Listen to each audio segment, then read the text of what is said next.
ఇవ్వడం జరిగింది. అదేవిధంగా ఏదైతే ఈ నర్సాబాద్ పట్టణంలో సాయి సాధన చిట్ ఫండ్స్ పుల్లారావు గారి ఆధ్వర్యంలో జరిగిన ఆర్థిక నేరం అనేది చాలా మరి సమాజానికి ఇబ్బందిగా ఉంది.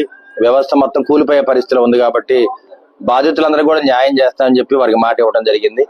మరి ఈ కార్యక్రమంలో వారందరూ కూడా డిఎస్పీ గారి దగ్గర తీసుకెళ్లి మరి కేసులు నమోదు చేయడం జరిగింది. తప్పనిసరిగా బాధితులు ఎవరైతే ఉన్నారో సాయి సాధన చిట్ ఫండ్స్ వల్ల ఎవరైతే ఇబ్బంది పడ్డారో వాళ్ళందరూ కూడా న్యాయం చేయడానికి ప్రభుత్వం రెడీగా ఉంది. ఐజీ గారు కానీ, ఎస్పీ గారు కానీ, డిఎస్పీ గారు వీళ్ళందరూ కూడా వారికి న్యాయం చేస్తామని మాట ఇవ్వడం జరిగింది. ఈ కార్యక్రమాన్ని మొత్తాన్ని బాధితులందరూ కూడా తీసుకొని వెళ్ళి డిఎస్పీ గారి దగ్గర మరి కంప్లైంట్ ఇవ్వడం జరిగింది.